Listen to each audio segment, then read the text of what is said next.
Hello students, let's understand today the property of appearance of objects which is based on hardness and softness. So let us see some objects here. There are so many objects in front of you. You can see, I hope. There is a cloth, there are some ribbons, then there is a cardboard box, there is a plastic box, there are pens. Then you can see that this is a iron nail, it is an iron key or steel key, you can say. This is a plastic lip balm container, and these are some stones.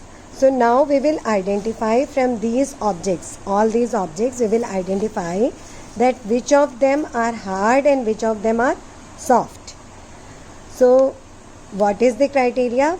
First we will try to press these objects one by one. Like if I press this cardboard, it is not at all getting pressed. But at the same time, if I have taken, this is of leather. This is a container of your specs. So you see it is getting pressed. I have got a sponge here. This sponge also you can see it is getting pressed. So something which gets pressed, it is getting pressed and then it is coming back to its original form. You can see this. I am able to stretch it also. I am able to bend it. So something which is able to get pressed, that is actually a soft object. While at the same time, if I take this container and this container, if I try to press, by any means it is not getting pressed, or it is not getting compressed like this sponge which I showed you. So it means that the plastic is a hard object, this plastic container is a hard object, while this sponge is a soft object. But there are some plastics, they will get pressed also. So I will show you this. See this. This plastic which is used for covering or which is used for your packaging purpose, this plastic I can press, I can compress it. This is actually soft, while at the same time this plastic, it is hard. I am not able to compress it in any way. Okay. Now if we see about clothes like this, these all clothes, they can be compressed, they can be pressed. I have got some ribbons and they can also be pressed, they can be turned, these all. Then I have got this paper napkin. Paper napkin also can be pressed and can be folded. Same way, this is another packaging material here. It can be pressed and it can be compressed. This is, I have got one twig of aloe vera. So you can see I am able to break it also. I am able to press it. It is getting pressed easily. So these are all soft objects. Okay. Now let's look for some hard objects. Hard objects, like you can see, this is a container of plastic, and if I am trying to press it, it is not at all getting pressed. Same way we can see this stone. This stone is also not getting pressed in any way. Stone is not getting pressed. This is a key, and if I try to press it, it will not get pressed. Same with this container also, this container, all this will not get, this can be pressed a little bit, you can squeeze it to take out the contents of this. So it is not totally hard. It is hard for storing the contents inside it, but it is not totally hard because I am able to press it. Now there is another property by which we can understand. So for that I am looking for the chalk. Ma'am is having a small piece of chalk. So like if we have a chalk, so if I try to scratch it, you can see I can scratch it and write with the help of this square. With the help of this chalk I am able to write it on the cardboard. So I can scratch this. So anything which can be scratched like this, I can scratch it on this surface also, and I can show you. See, I can scratch it. So if we can scratch an object also, then this object is actually soft. This is the hard plastic container and this is the soft chalk. So chalk will be said to be a soft object while plastic container is a hard object. So we can differentiate between the objects based on their hardness and softness. This is soft object, this is hard object. Same way our this sponge is soft object. Now why do we categorize these objects? So you can see here so many objects are lying here and there. So it looks so haphazard. Now if I can categorize it or I can group it, then that is sorting is done. So it will become easier for me to select the objects. So what I will do? I will separate these objects based on their hardness and softness. I am trying to put these objects in this container of metal which I am having. So you can see one by one I am putting the hard objects into this.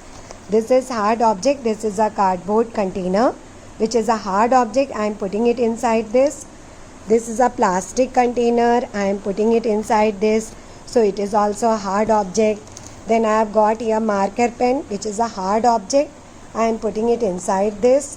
This is a pen, blue gel pen. So I am putting this also here. This also I am putting inside it. It is hard object.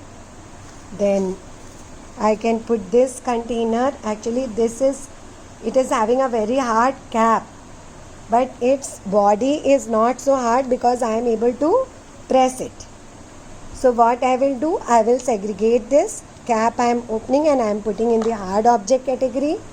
So all this I have got here. Then one more container I am having, this plastic container. It is a hard object.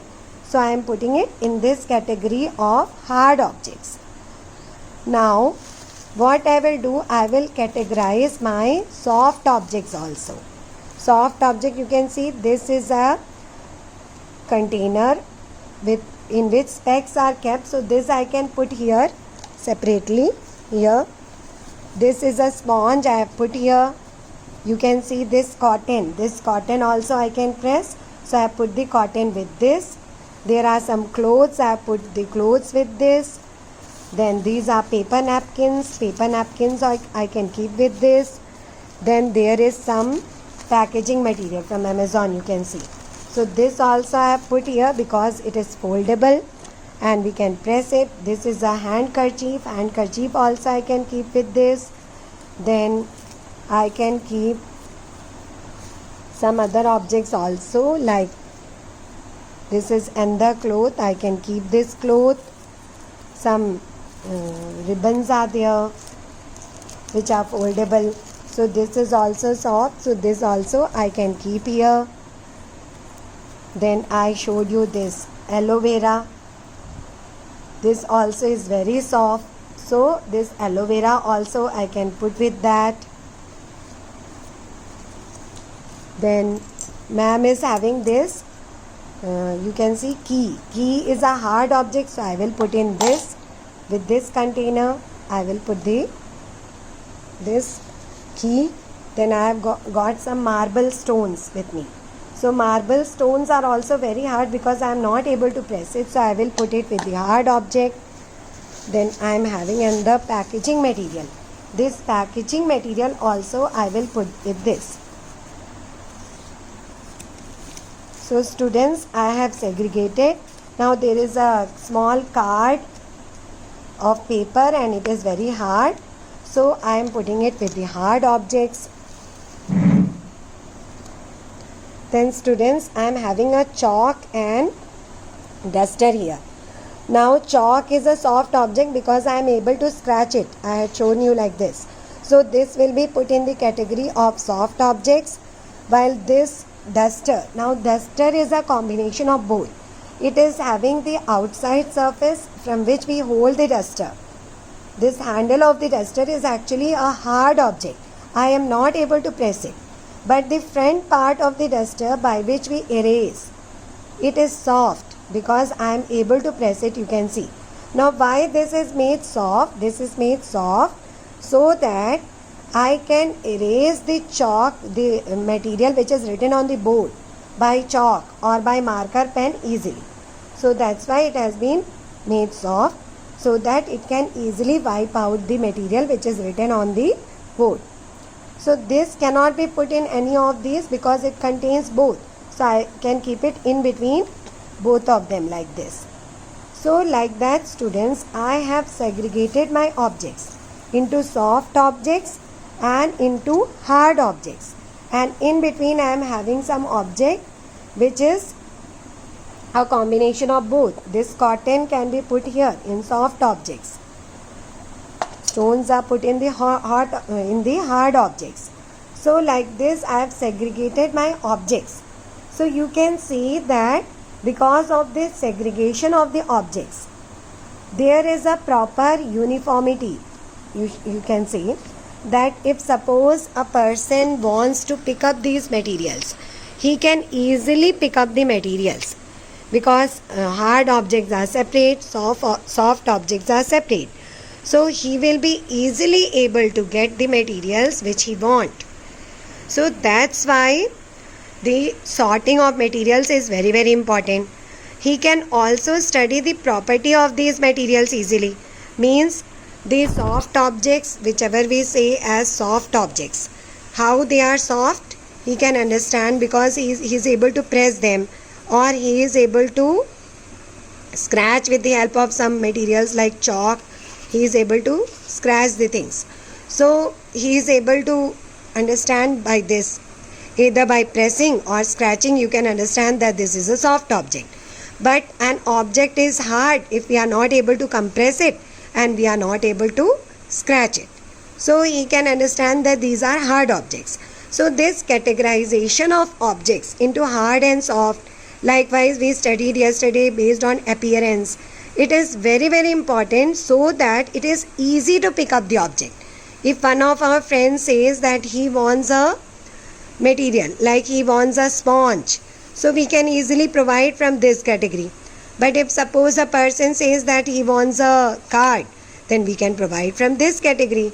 So this thing is followed by all the grocery shops, the medical shops, so that they can get the medicines easily, they can get the objects of grocery easily like grains, wheat, flour, all this they can get easily. So this is generally followed by the shopkeepers, this is followed by the medical practitioners or medical shop owners. So sorting of materials is very, very important, and sorting of materials depends upon some properties of the materials. Based on the properties, we can differentiate the objects, which can be property of appearance, in which we have already studied lustrous and non-lustrous materials.